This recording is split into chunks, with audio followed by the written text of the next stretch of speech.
Hi, Mommy. Hey, Jean. Hi, my name is Imani, and this is my son, Hi, guys. Jean.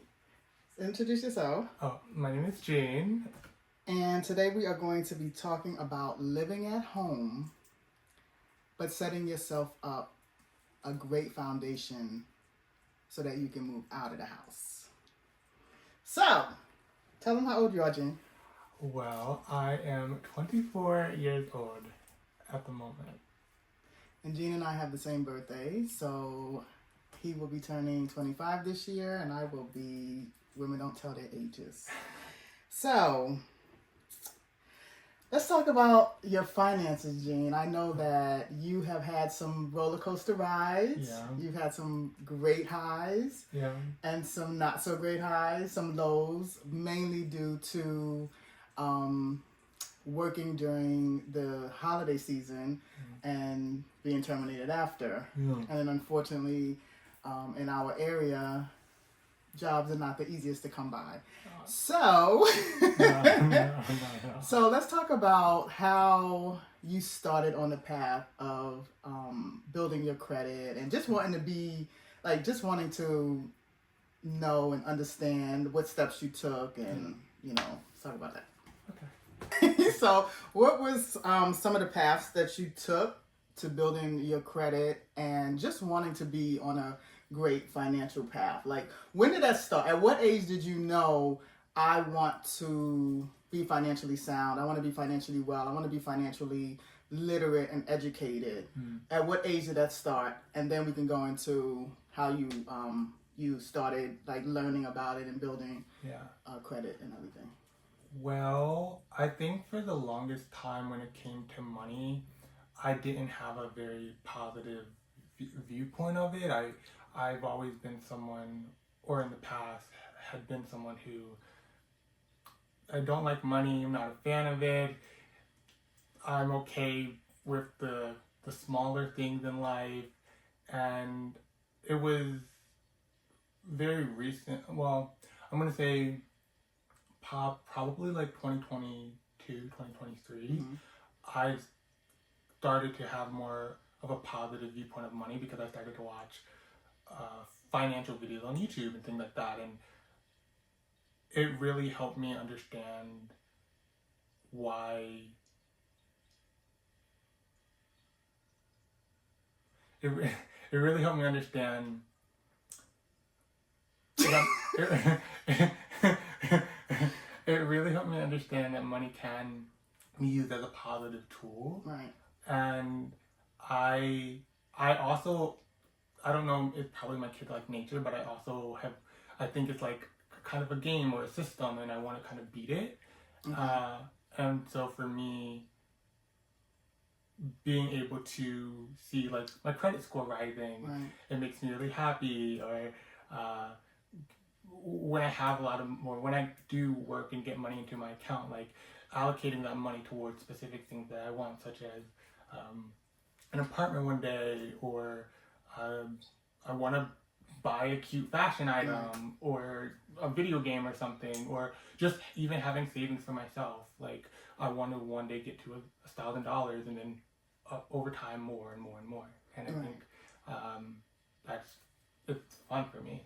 So let's talk about, you said that at one point in life you really didn't care about money. You were more of a minimalist, right? So I remember you talking about you wanted to get a van and do the van life and live very minimalistic like lifestyle, where you didn't have to have a whole lot of money, and I guess really be concerned about what's going on in the world financially. What caused you to want to be a minimalist? Well, I think that throughout my life I've collected a lot of different things, and not to say that I'm just gonna throw those things away. They're gonna still be with me, but I think it's very nice not to have a lot of clutter. I think van life is it's very interesting to me that people who lived a regular life, they wanted to get out of that societal pressure, and just, or they had to they didn't have any choice, right? Some people have. Sometimes that happens to people, right?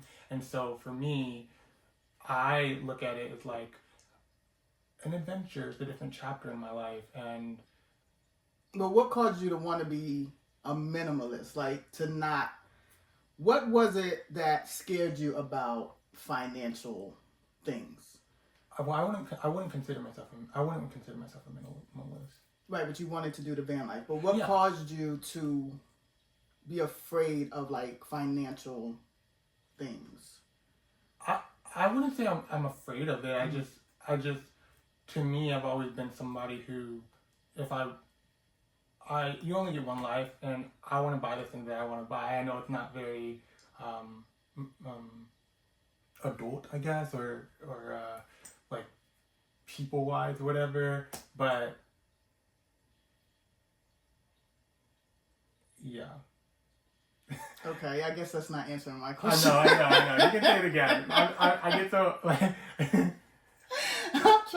I'm trying to get the understanding of why is it that at one point financial things were not important to you, but then in 2022 you decided, okay, I want to focus more on financial things. Like what was it before 2022 that said, I don't really care about financial stuff. I want to live as a minimalist. And when I say minimalist, I don't need a lot of big things. I'm not materialistic. I don't need big cars, big houses, fancy clothes, fancy things. I just want to be off grid. I want to live in a van. I want to have a little bit of things. And I want to be able to survive without, like you said, the societal pressures of today.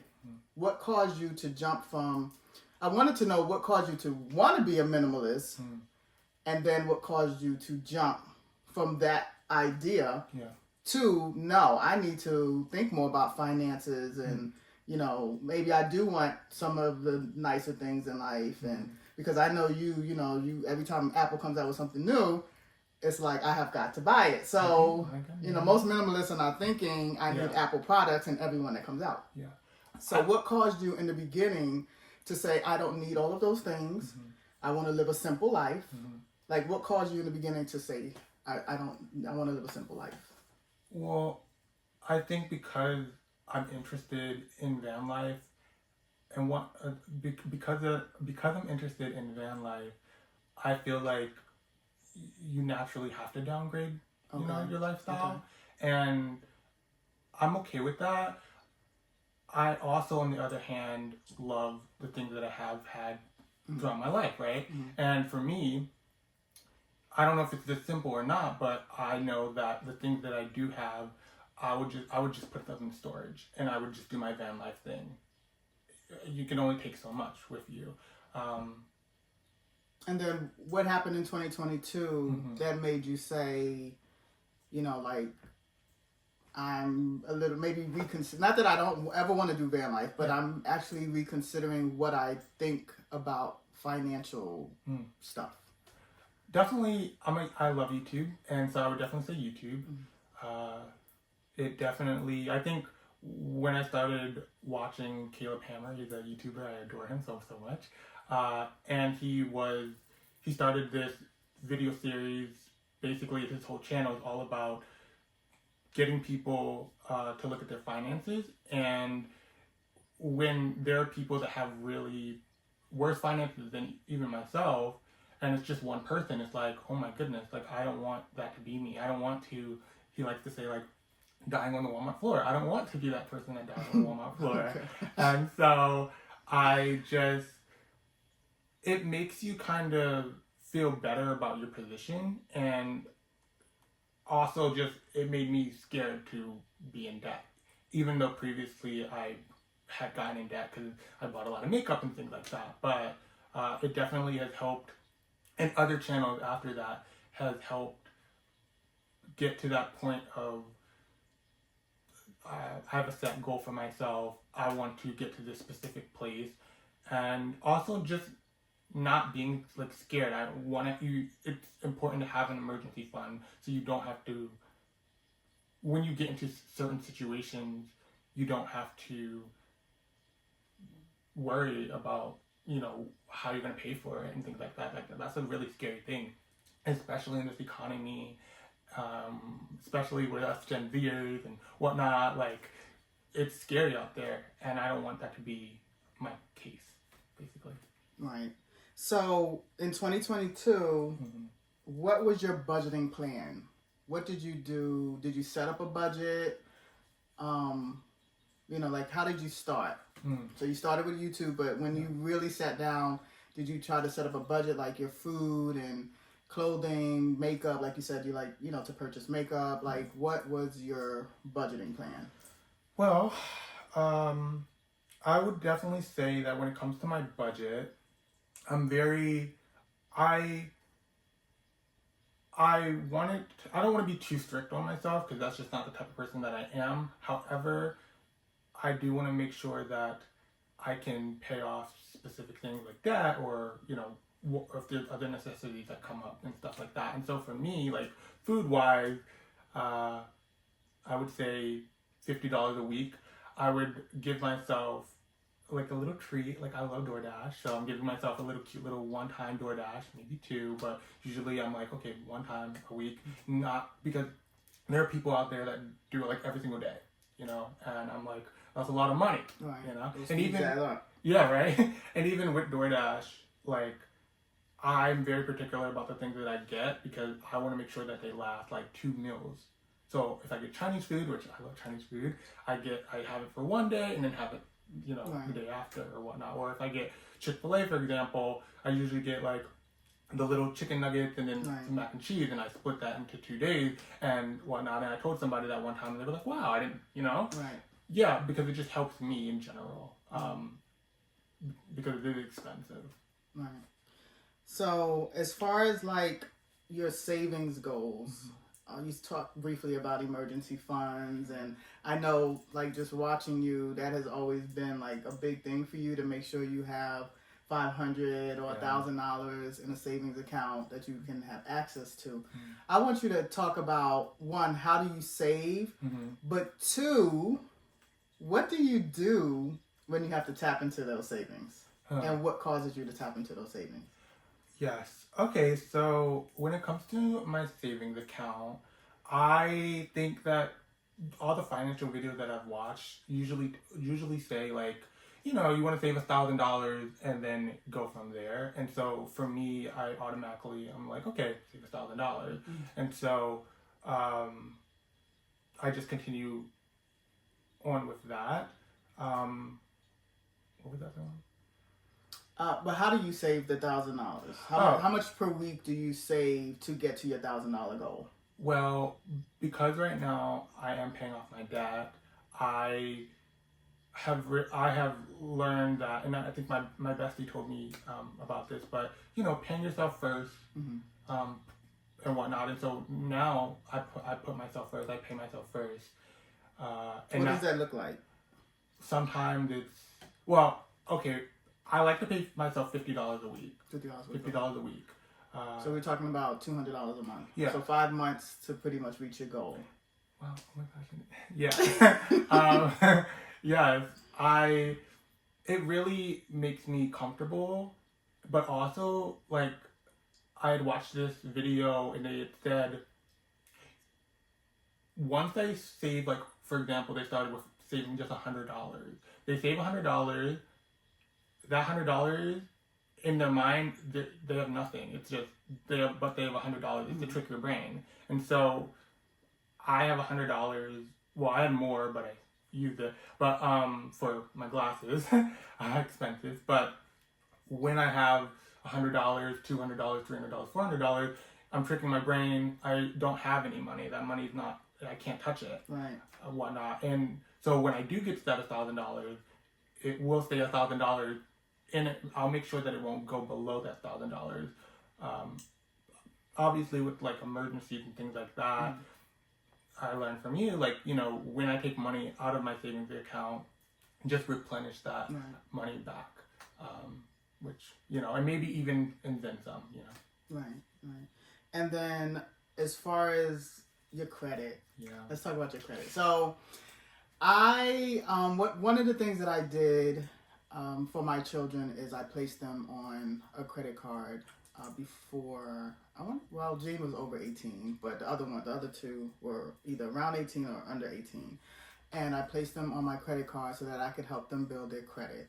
Now we know that it will definitely help you build your credit because I think initially yours was what 750 something or 780 something. I think it went as high as like 784 or something like that. It was high. I don't remember. Yeah, but it was in the 700s. And my other son was up in high 700s as well. And but of course, you know, it's a different type of credit. It's not the credit that you've established yourself, but it is enough to get you started where you can get your own credit because of this. So, Gene started off with great credit. I did. And then tell us what happened with your credit, Gene, and how far it dropped to, and then how you replenished it again, and then it dropped. So tell us a little bit about that. So let's talk about your credit, how it was the high 700s. It fell because we didn't make the right decisions and choices, and then you rebuilt it again. Let's talk about what caused it to fall and how you rebuilt it the second time around. Okay.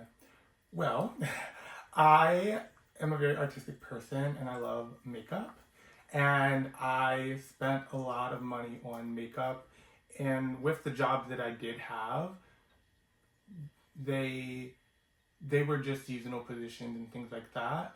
And so when those seasonal positions did end, I had put like money on Klarna and afterpay things, and that's not always a good thing to do, especially when you might not have a job anymore, or putting it on the credit card, which is really, really bad. Like if you're going to use these services and whatnot, at least use your debit card or something like your actual money, because it can be a very scary situation. And so for me, I definitely didn't do the right thing. I used a lot of the Klarna and whatnot.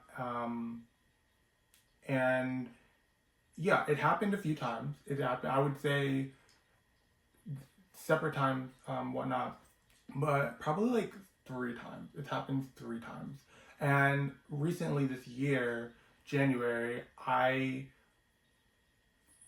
watching a lot of financial videos again, I learned a lot about if you do not make a specific amount, if that specific amount of money that, credit limit wise or whatnot, or if you can't pay that back, don't spend that money. The bank loves, people being in debt. Like I like to say, America runs on debt and whatnot. And now I always have that in the back of my mind, but also because I'm trying to pay off my debt like really religiously now, like just putting all the money as much as I can into paying off my debt. I haven't bought makeup in like probably like a year, a little bit, and yeah. So how did you rebuild your credit? Because I know you said it happened a few times, and you were able to rebuild your credit, and now you are rebuilding again. What tools did you use to rebuild your credit? Honestly, I just think when it comes to me, it's just making sure that the banks are seeing that you are putting your credit, you're paying a specific amount a week and whatnot, or a month, making sure that you have, 34% utilization? 30%. Under 30%. Oh, under 30% utilization. And just making sure that if you can't pay it back, don't spend the money. Right. But then what was the app called that you used to rebuild your credit? I know it was pretty helpful. You had to put money into it and everything like that. Yeah, so the app that I used was called Self Credit Builder. I'd seen an ad on the YouTube, and I've used it for the most part, each time that I've had to build up my credit again. What you do is in the app, like you put a specific amount of money towards it every I believe it's either every month. You get to choose what specific amount you want to put towards your just towards the card or whatnot, and then they the app people or whatnot, they actually put it out to the street credit bureaus, like the main three and whatnot, and that slowly over time builds up your credit. Right. Which I mean, I thought it was really helpful, and then just the regular basic putting if you don't want to use the app anymore, like I didn't want to use the app anymore after a specific amount of time. So once I closed my account down, I just naturally just paid it every 2 weeks or every month. You mean naturally just paid whatever card you had? Yeah. And not through the self app, but yeah, not through the self app anymore. Once you achieve the credit score goal that you were trying to reach, yeah, you naturally I understand that. Yeah. Okay, so let's talk about now that you're at home. Yeah. You kind of have like a safety net. Someone else is pretty much doing the heavy lifting, aka myself. Yeah. What are some of your goals as far as saving, and what are you saving for? Well, I mean,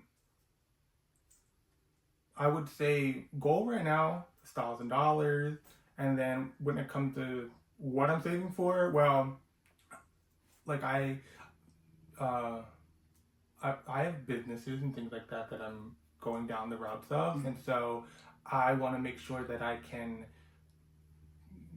get the best out of those businesses. I like a lot of fashion and art and things like that, so buying specific supplies and whatnot, and a storefront and whatnot, like Shopify, yeah. Okay, so my question as a mother is, do you ever want to leave? Yeah. Do you want to move out? And if you do, when do you plan to? And what's your savings goal for that? Because I feel like that would probably have to be a different savings goal, maybe a different account, and it'd probably be a little further in the future, because as we know, rental costs, even purchasing a home, is very pricey now, even more than it was prior to the pandemic.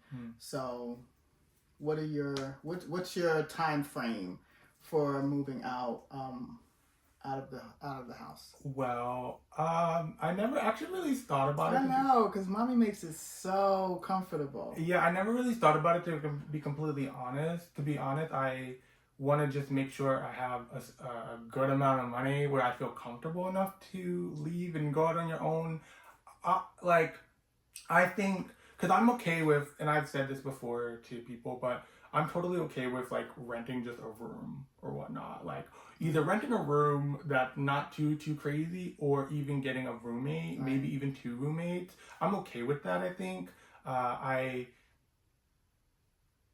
think it would also just depend on like how the roommate is and whatnot. But yeah, I'm totally okay with those options.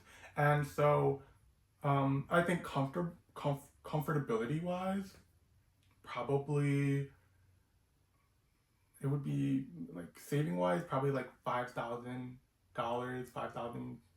maybe even $10,000, and I can like go off of that for a little bit and whatnot, and hopefully by that time, like my businesses and things like that will be like flourishing, and go from there. But right now, I'm just trying to save $1,000. Right, that's the current goal. Yeah, that's the current goal. Current 6-month goal, basically. Yeah, if you're saving about $50 a week. Yeah, because after that, like, we go from there. And when I'm at 1,000, I also am just like, I don't want to go under 1,000. Like that's it's just for my comfortability, whatnot. Because you never know. Right. So I want to just talk about how important it is to be able to discuss these types of things with your parents. It's very, very important. How has having a mother who knows finances help you to really say, oh, you know what, click, I want to look into this stuff and really kind of educate myself about this? Well, I would say it hasn't been like, I think I've always been kind of, even though in the past I've had a negative viewpoint of money and how what it can do to people and things like that, I will say that I've never not like never not been educated on finances from both my parents and whatnot, and so it's just I think as simple as that. I mean, I'm very grateful to have known about emergency funds and uh, saving for yourself and um, making sure that you pay off your bills in time or before whatnot. So I've never felt like I was uneducated in that aspect. I've just educated myself a bit more when it comes to the money side of things, which is pretty cool. Yeah, I think understanding finances at an early age is a great benefit. One that they don't really teach in school. They don't. And one that my goal is to help parents talk to their kids about it so that they can grow up and, be at this age and have a pretty good handle on it.